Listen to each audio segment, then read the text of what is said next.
This is Bill Ryan from Project Camelot and Project Avalon, and the date is the 16th of February 2010, and this is a bit of an unusual video presentation here because I'm taking the step of making a video as an interpretation and as a commentary on an audio interview which we did with an important witness who came and reported his story to Project Camelot a little while ago, about a couple of weeks ago.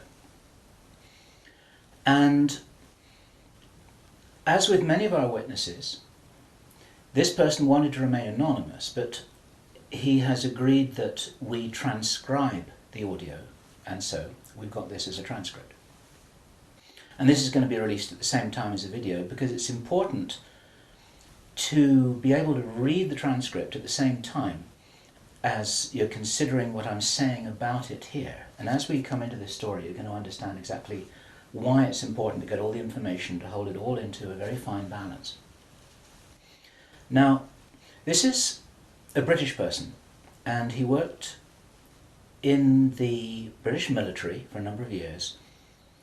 And after he retired from the military, he worked in the City of London in a fairly senior position, in a respected position in the City of London.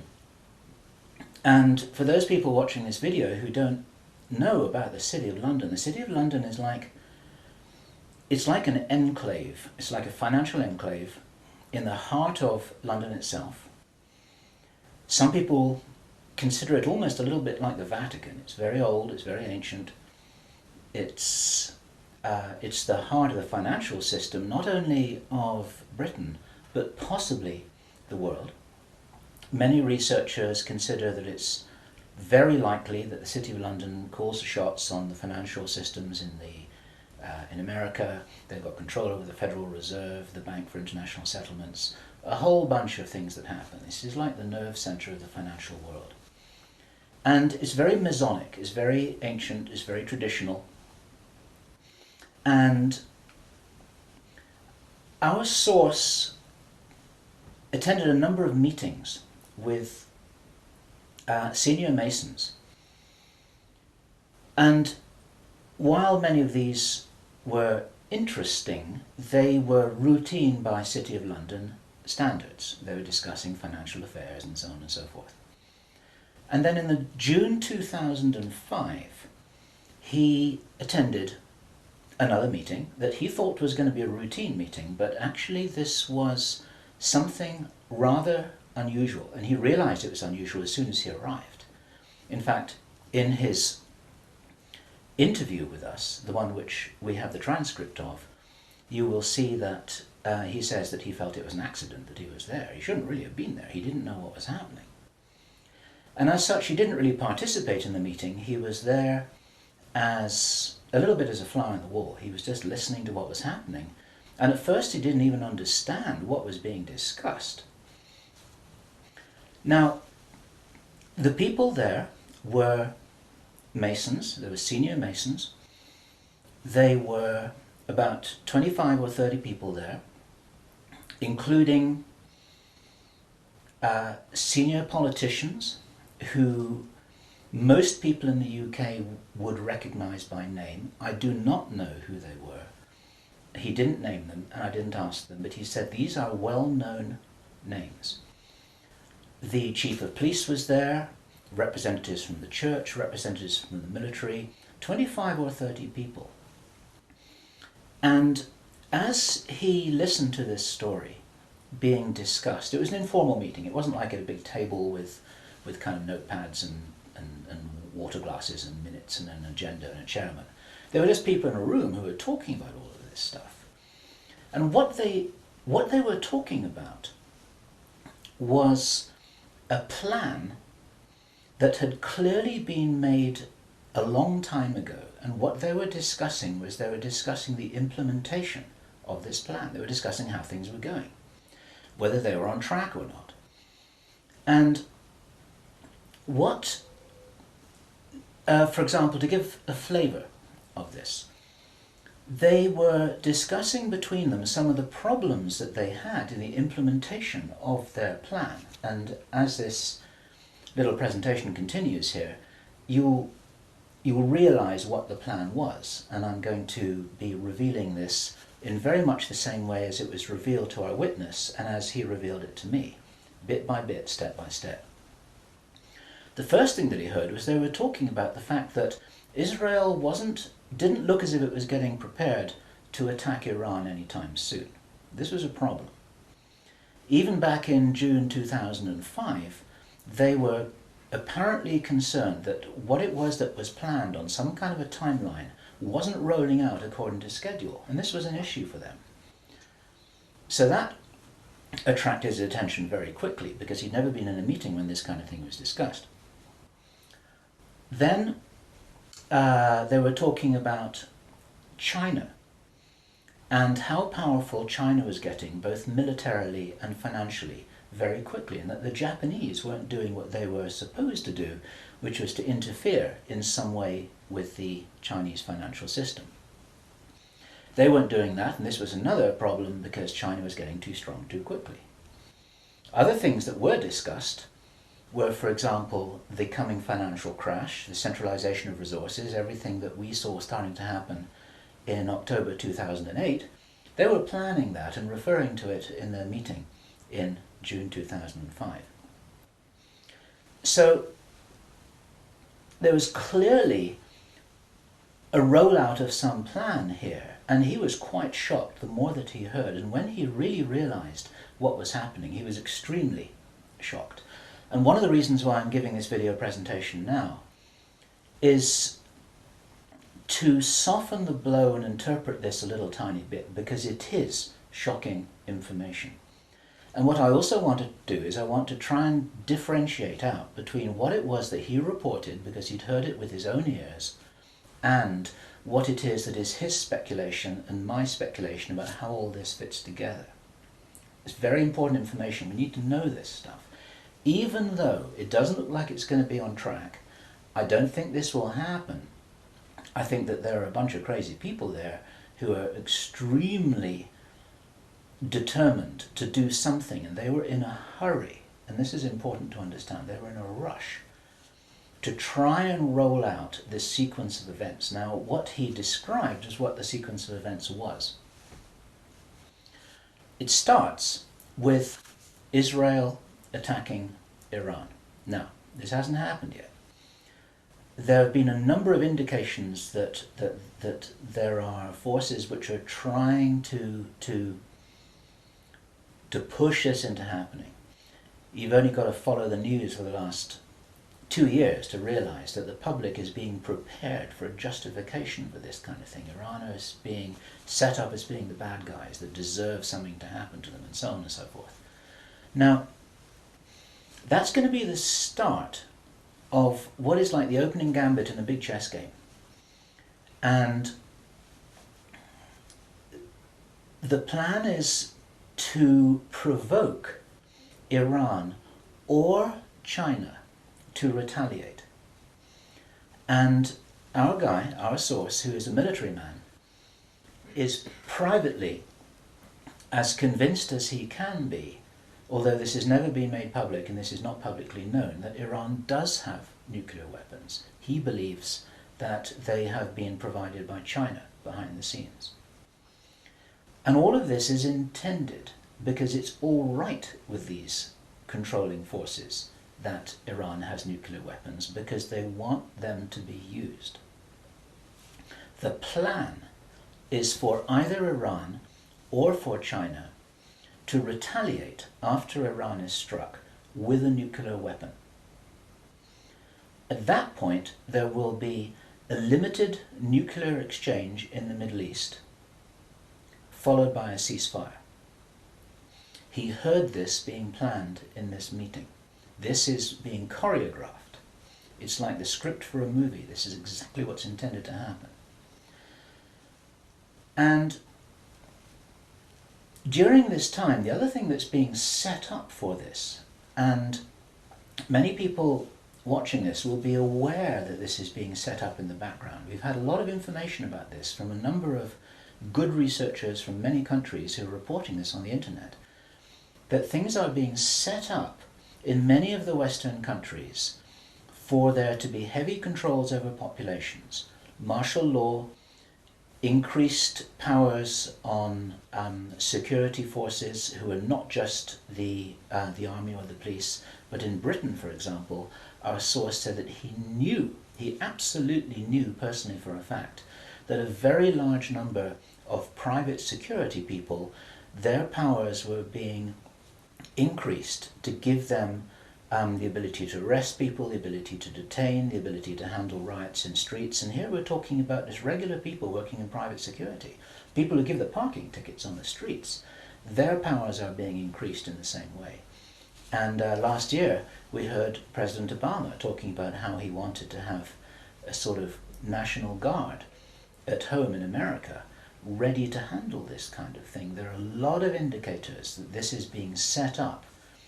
And in this rollout of this crazy scenario where it is intended that there will be a limited nuclear exchange in the Middle East, the idea is that as the world looks upon this with horror, then they will demand from their governments that there are heavy controls over travel, over communication, over people who meet, over people who protest in the streets. They want to make sure that they don't have crazy bombers on aeroplanes, crazy bombers in the shopping malls. They want to make sure, and because people will be driven into fear by this, they'll request and demand and insist on heavy controls from their governments, which will be justified. And this is where you're going to kind of get the martial law situation in all the Western countries. It's intended as a justification. All of this is just the start of something, because this story gets much bigger, and it's pretty horrifying. And if watching this now you're feeling a little bit shocked, this is how I was feeling when I heard this information, and this is how our source was feeling when he was hearing this information in this meeting, because this is just the beginning. Now, during the time of this ceasefire, everyone's shocked, everyone's frightened, everyone's really terrified about where this is going to go. There are all kinds of heavy controls over populations everywhere. And then the next thing that happens in this chess game that's being played is that biological weapons are released on China. He heard this being discussed in this meeting. They will release a flu-like virus that will be genetically targeted against the Chinese population.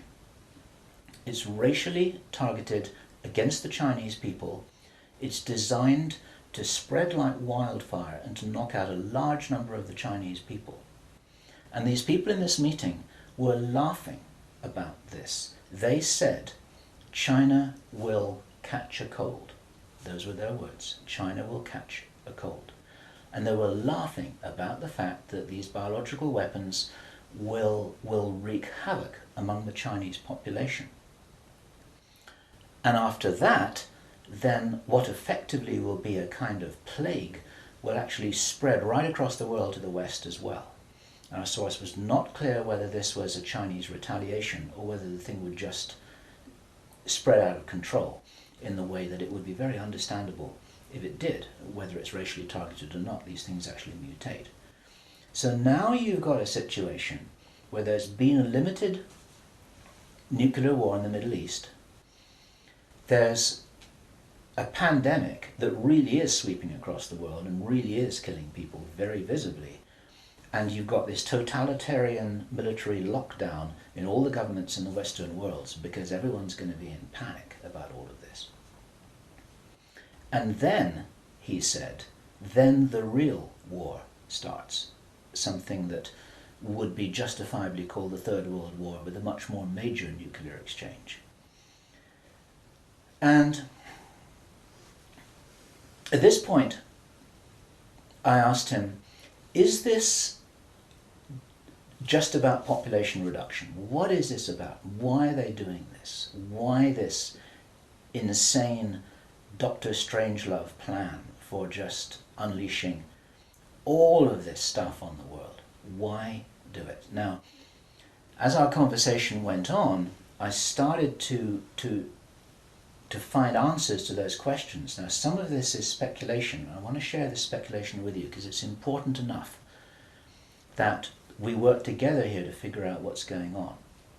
And there are some clues, there's some very important clues that I'm going to present to you here in this video.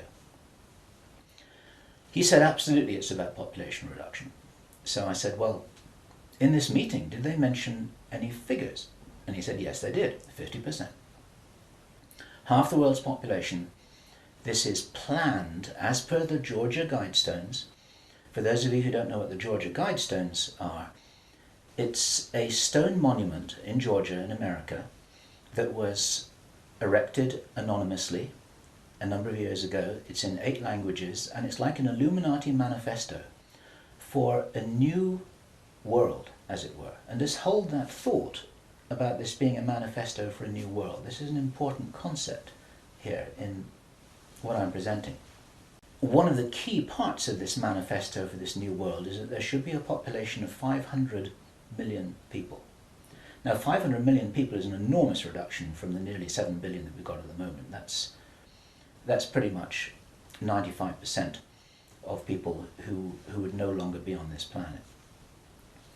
And 50% is a step towards that. And there's a reason why they're doing all of this.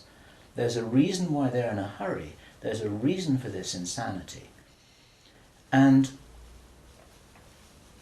when he was explaining this, then he said that they have a name for this plan. This project has got a name. And I said, well, what is this name? He said, it is called the Anglo Saxon Mission. The Anglo Saxon Mission. Now, I'd heard that before. It was something historical, I think, to do with the Crusades quite a long time ago. But I hadn't heard it in the present day context, and neither had he. And later on, as he continued to tell his story, I began to understand what I thought this might be about. Hence the title of this video, and the reason why I want to share this information with you, because we need to work together to figure out what's going on here. It's extremely important to understand. There's a plan, I believe, that Hitler would be proud of, which is so evil, it's so Machiavellian, it's so hard to face up to, it's so unbelievable, that I need to put it on the table for you so that you can consider whether or not this might be a possibility. The plans that I've been describing are definitely a possibility because he heard them with his own ears in this meeting. Everything I've described up until now, up to and including a major outbreak of hostilities after the limited war. So the sequence is as follows. The planned sequence is as follows. Israel attacks Iran, then there's a ceasefire, then during which time there is heavy governmental military controls over populations in all Western countries. Then China is attacked by a biological weapon. It's a flu-like disease that spreads like wildfire. This goes all over the world, and then they have a major Third World War. And then, by this time, 50% of the population will be destroyed. And not only because of the war or the plague, but because, as many of you watching this will understand, the infrastructure goes down in situations like this. There's no food in the supermarkets, there's no gas in the pumps, the telecommunication goes down, there may not even be water coming out of the taps. People are kind of thrown back into a Victorian era without the facilities to handle this, because most people don't have their vegetable gardens, they don't have their horse and cart, they're not able to survive in the way that we used to be able to. We're very, very vulnerable in our technological advancement. We're extremely vulnerable, and of course the controllers know this. At this stage, our source was speculating about why are they in a hurry? Why do they want to do this? And there's a sort of heavy irony here, which is like, I was saying, well, if you're going to plan the Third World War, then why not take your time over it and get it right and do a really good job? You can, this could be in 20 years' time or 30 years' time, it doesn't really matter. Why is there in such a rush? And our source said that he felt from inside information he's continued to receive, that this is still timed for something around 18 months from now. And that puts it around about the middle of 2011. He doesn't know this for sure because these events aren't calendar driven, they're actually event sequence driven. In other words, this has got to happen before that happens, and then after that the next thing can happen, then after that the next thing can happen. So a whole lot of things have got to be in place before all the dominoes fall over, so to speak. And they seem to be behind schedule in some of this. There are some planned events that definitely haven't happened. One of the things which I remembered when I was hearing this story was that our source, Henry Deacon, and many of you who've watched Project Camelot videos and read their reports for the last 3 years will know that when we met Henry Deacon in 2006, he said that in his own inside information was that there would be a war against China in 2008. Now that didn't happen. And all this time, at that time it didn't make any sense, and even now it didn't make any sense. It's like, well, all right, but why do this? Why do this? Why do this? Now, this was his answer. And our source is a pretty smart guy. He's been in the military. It's a totally different story that he didn't debrief in our audio transcript, which you have the opportunity to read, but he's had his own ET experiences in the military. He's got his own sources of information about some of the background for this. He says that he's as sure as he can be that the people who are calling the shots in the world, you can call them the Illuminati, the controllers, the cabal, whatever name you have for them, they believe that there is going to be what he called a geophysical event, a major geophysical event. He says that the best information that he's got is that the insiders believe that this is going to happen, or they are concerned that this is going to happen. And many of you watching this will know that this isn't a completely crazy idea. There have been trillions of dollars that have been spent on deep underground bases for some reason which we don't know why it is. You'll know about the seed bank in Svalbard. This is in the public domain, where all the seeds of all the plants and all the crops in the world have been buried deep inside a granite vault in northern Norway. There are many precautions being taken as if something might happen that could really threaten some of these valuable resources, including the seed banks of the world. Now, if there is going to be a geophysical event as they believe, this is because it seems to be preserved Illuminati inside knowledge, whether it's true or not, that there are repeated cyclical geophysical events about every 11,500 years. Information about what really happened to Atlantis was very probably in the Great Library of Alexandria that burnt down a couple of thousand years ago. There are persistent rumors that much of that information has been retrieved and it's in the Vatican Library. This is information which is not in the public domain and which the insiders may have access to. Whether it's accurate or not, the important thing is to realize that they probably believe that this will happen and they're making their precautions. And this might be the justification for this insanity that we've just heard about in this plan. Consider this. He said, if there's going to be a major geophysical event, something like a pulse shift, maybe it's Planet X, maybe it's some kind of energetic phenomenon that the solar system is going to be moving into, that's going to somehow destabilize the Earth or the Earth's crust in some way. We don't know.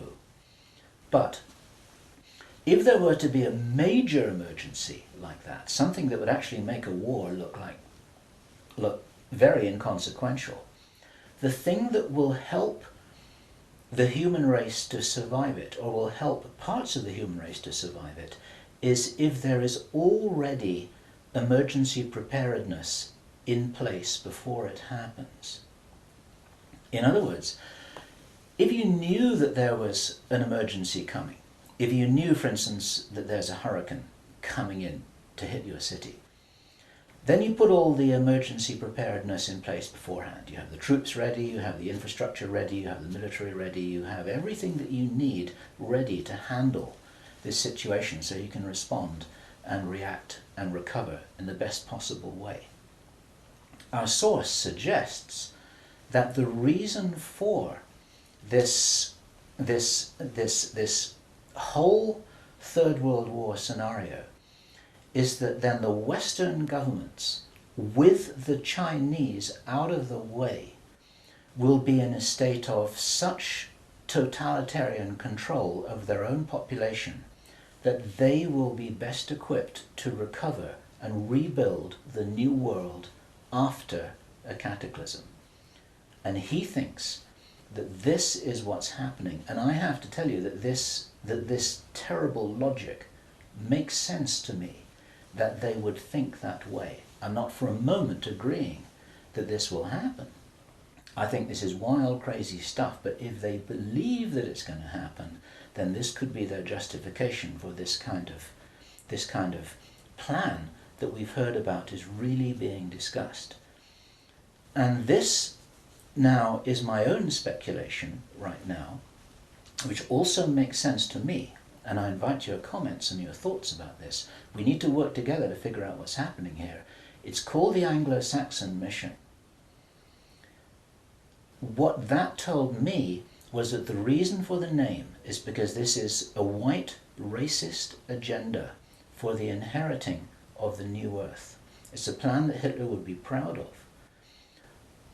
If they think that a new earth needs to be rebuilt, a new world, think of that little phrase there. If a new world needs to be rebuilt after a cataclysm, they want the Anglo-Saxons to be doing it. They don't want the Chinese to be doing it. They get the Chinese out of the way first. And then the Anglo-Saxons will inherit this new world with the other nations, the Asian nations, the African nations, the South American nations. Presumably, it is assumed that they won't have the resources to be able to handle the situation in any kind of a way that gives them the strength to recover after whatever it is that they think is going to occur. So there are several other parts of this which also fit, and one of the reasons why this is an important presentation to make personally is my own personal thoughts, because up until now I've been following a lot of the well-founded research on these sorts of agendas. We've had our own sources of information over the last 3 years.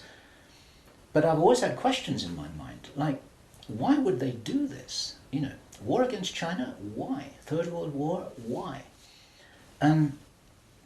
And suddenly, a lot of these things start to make a little bit more sense.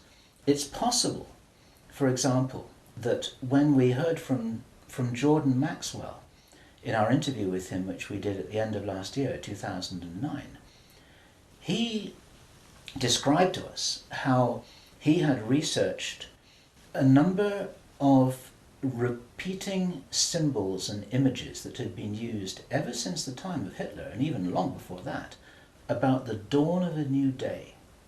There's something very important in Masonic and Illuminati thinking about the dawn of a new day.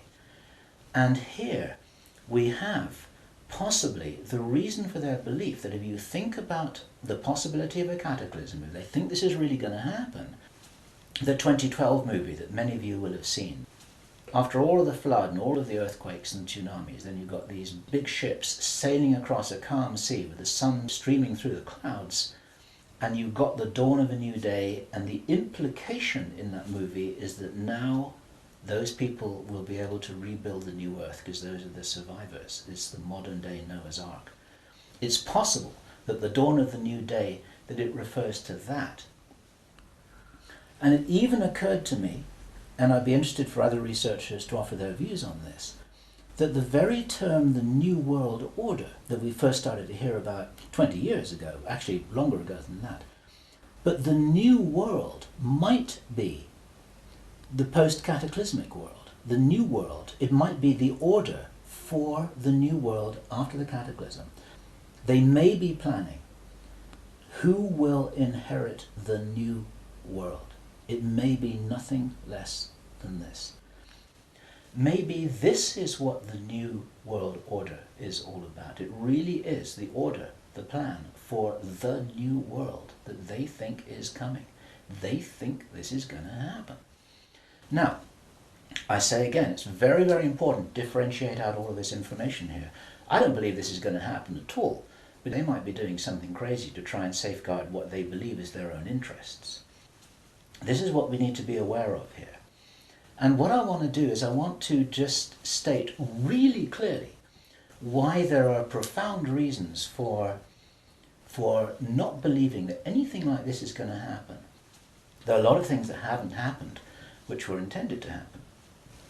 Many of you will remember I think it was the 30th of August 2007, there was a B-52 bomber that flew halfway across America from Minot Air Force Base to Barksdale Air Force Base in Louisiana with 6 armed nuclear cruise missiles on its wingtips, something that could never happen by accident. It was illegal, it should never have happened. You can't even smuggle a bullet out of the weapons storage area in an Air Force base without there being a whole bunch of signatures and everybody knowing about it, let alone making the mistake of loading armed cruise missiles onto a B-52 bomber with nobody noticing it. There was a reason why that happened, and that was actually prevented from going any further. It stopped at Barksdale in Louisiana. Some very brave airmen blew the whistle on that, and they did their job, and they reported it up the line. It appeared very, very briefly in the mainstream media, and after that it was completely covered over, and everyone said it was a mistake. That was no mistake. There was a reason why they did that, and what many of you don't know is that at that same time, at the end of August, a group of anonymous investors bet $2 billion that the stock market would fall by 50% before the 21st of September 2007.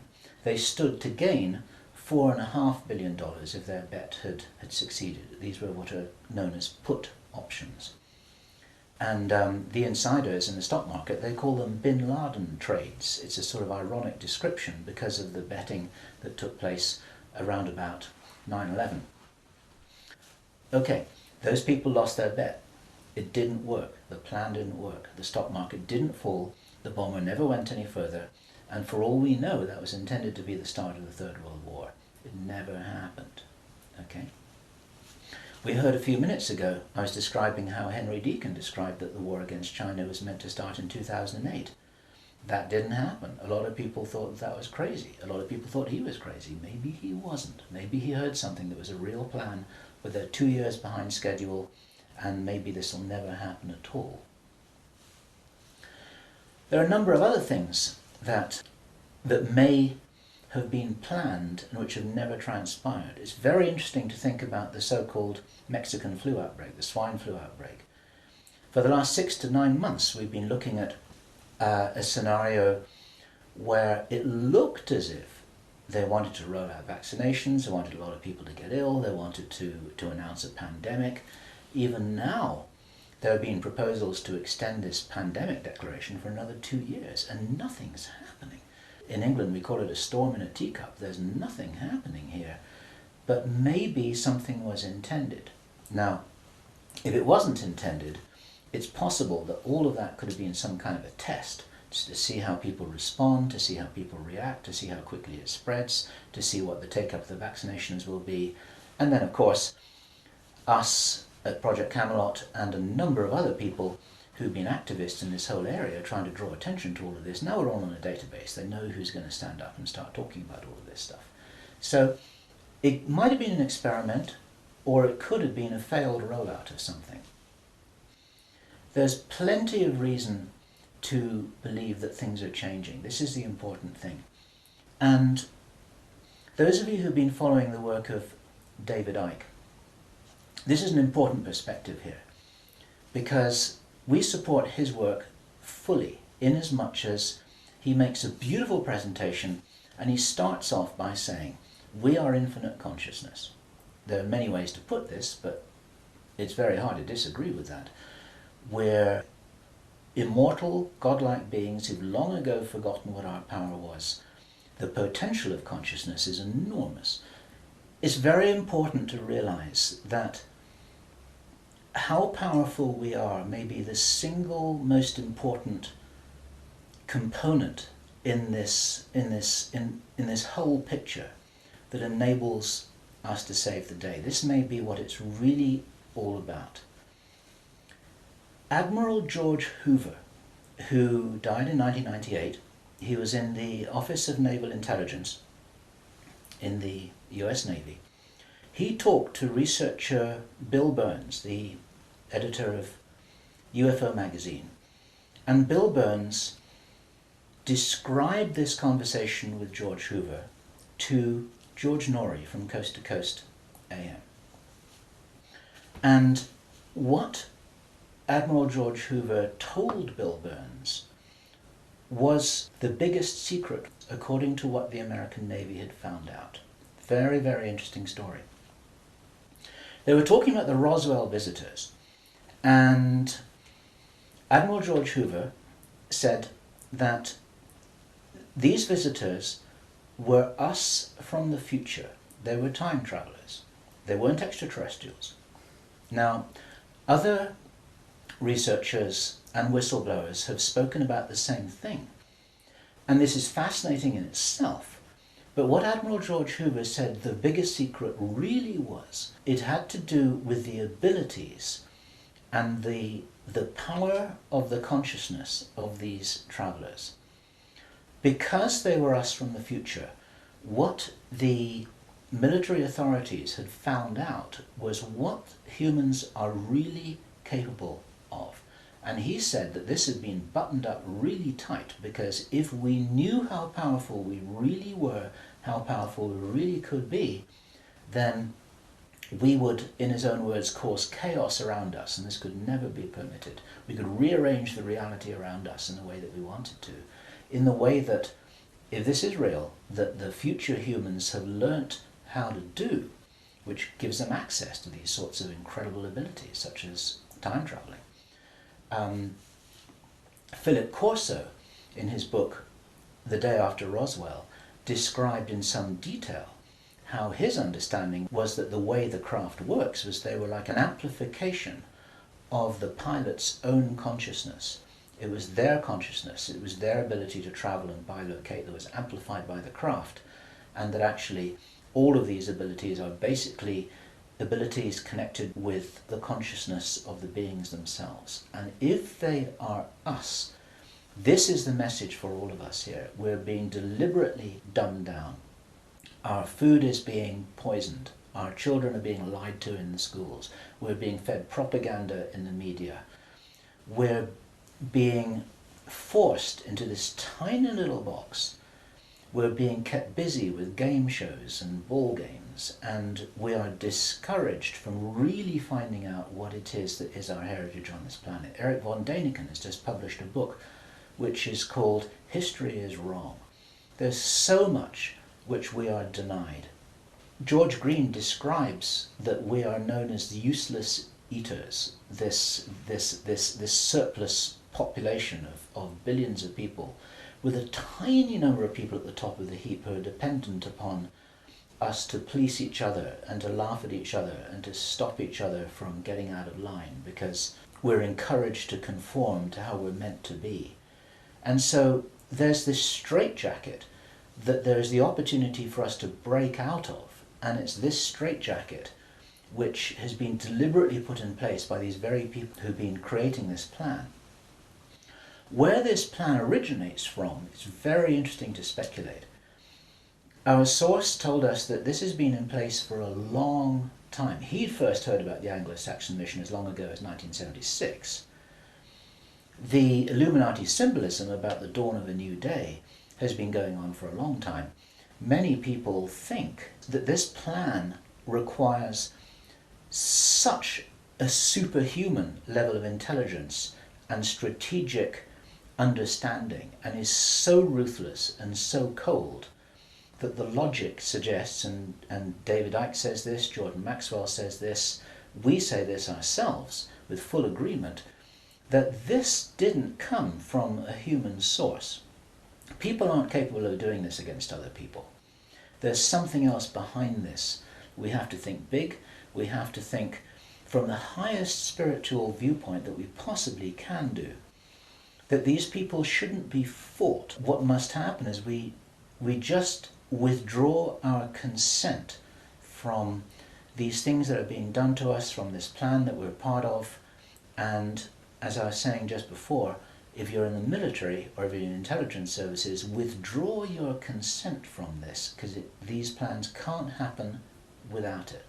There's something about the Illuminati and the way that they're operating that is very limited. They're using force, they're in a box, they're trying to counter what everybody I know is recognizing and referring to as a huge expansion of consciousness all over the world, an expansion of awareness. We get emails every day from people, often very young people, who are saying, I can really see what's happening in the world. Tell me what to do about this, but I'm ready. I'm ready to do something. I'm ready to do whatever it was that I came here for. I don't know what that is yet, but I know that we've got big problems. 20 years ago, people weren't saying that kind of thing. There's a huge rollout of some kind of an expansion of consciousness. It's a morphic field that's growing enormously. And there's something that's changing. And my personal belief is that this is certainly being supported by benevolent non-human agencies, let me put it this way, who know about this kind of plan. They don't know whether it's going to happen or not, but they know that it's being planned. A lot of contactees, there's some channel information. Need to consider channel information extremely carefully. But there is channel information, and there are contactee reports that all talk about scenarios like this and how we must be wary, how we must be careful, how we've got to guard against it, how we've got to insure against it, how we've got to be prepared for something like this. And it's entirely possible that this increase in consciousness is happening in direct response with this escalation of violent, forceful plans. It's like, as I've often said in my own presentations in the past, it's a little bit like a movie script itself, where you've got everything building up to a climax of the forces of evil and the forces of consciousness just kind of getting ready for some kind of final confrontation. Now, I'm not trying to be biblical about this, and I know that this situation which I've just been describing is a little bit like the Armageddon War, but I do not believe that this kind of thing will actually come about. As I've said many times before, there's an interview which I did on Freedom Central, which you'll see on the Camelot site, where I say the single strongest reason that I have for not believing that anything is fixed, that we're all doomed, that anything really bad is going to happen, although I think we've got a lot of problems to solve, is because I wouldn't be here, and neither would you watching this now. I'd have incarnated on another planet. I'd have gone somewhere else. I'm not going to go and sit here in the firing line with no possible way of escaping. There's a job to do here, and many of you watching this will be aware of the fact that we're here to do jobs. It's what Dolores Cannon calls volunteers. We may be here for a reason. We may be here to help catalyze this increase in consciousness, and that's what's going to prevent this kind of thing from happening, because if we do not agree that this is the future that we want, then that's not what we're going to experience. We do all co-create our reality, we do all have a part in it, and I profoundly believe that by becoming aware of these plans, this is the way that we avert them.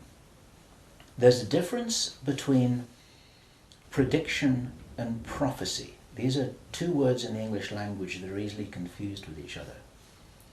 Prediction and forecasting is saying, okay, in 3 months' time, this is what's going to happen because this is what the data leads us to conclude logically. That's all about forecasting and prediction. A prophet does something different, and it's a word to be used with care because it's often misused, it's often misunderstood, and it's like a biblical term, and some people react against it for that reason.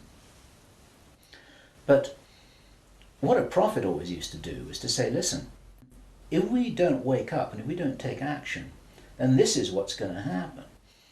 And the purpose of the prophet giving this prophetic warning is not to warn people that it will happen, but to say, listen, you got to change something here. You got to change the way you're doing things. You got to change the way that you're being. You got to change the way you're interacting with each other. You got to change your whole attitude. Whatever it is that you change, then the purpose of the change is so that this prophesied event doesn't happen. And so what we have here is we have a kind of prophecy. It's not a prediction. And I'm using this word very, very carefully because the reason why I'm making this statement, the reason why we're releasing this information is to make sure that this doesn't happen. What are we going to do with this information?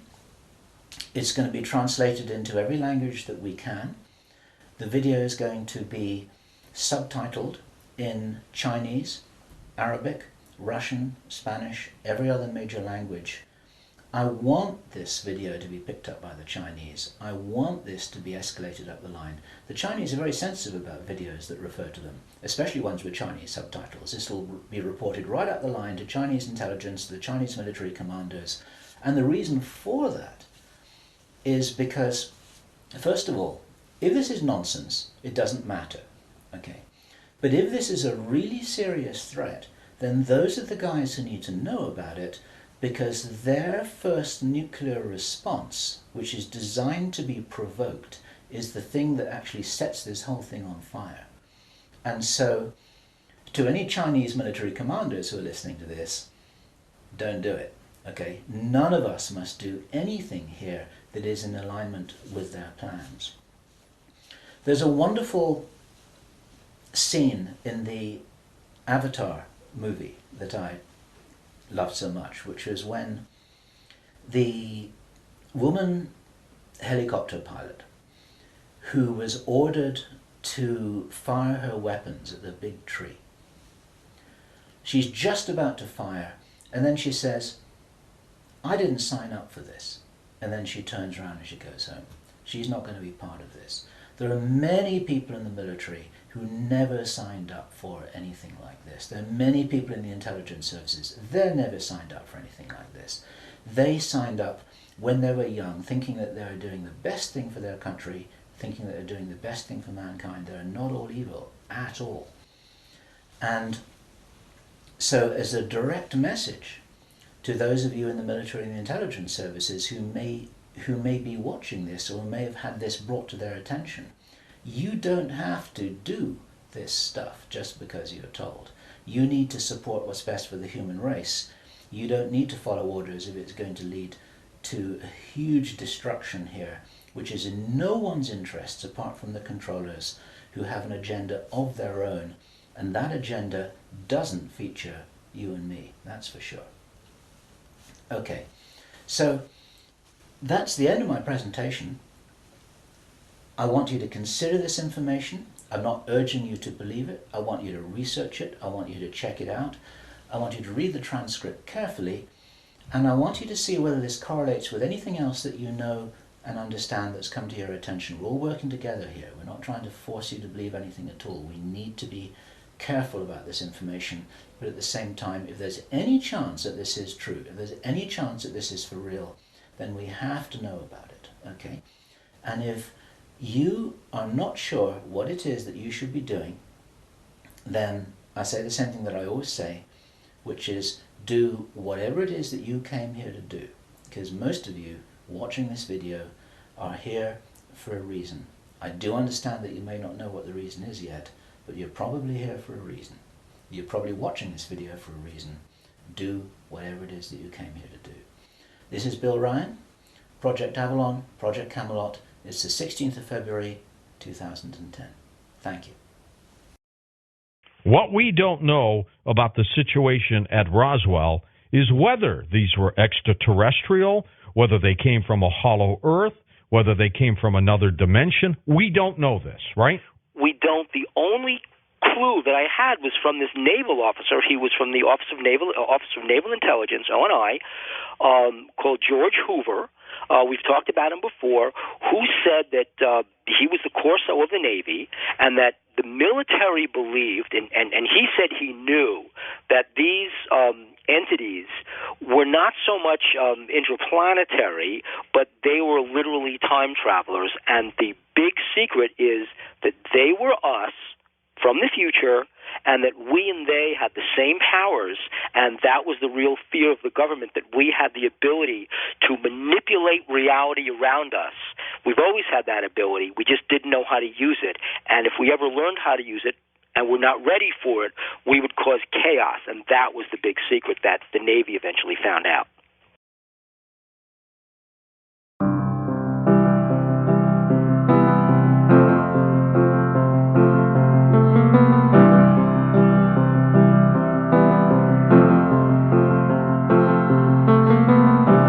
Imagine there's no heaven. It's easy if you try. No hell below us. Above us only sky. Imagine all the people living for today. Imagine there's no countries. It isn't hard to do. Nothing to kill or die for, and no religion too. Imagine all the people living life in peace. You may say I'm a dreamer, but I'm not the only one. I hope someday you'll join us, and the world will be as one. Imagine no possessions,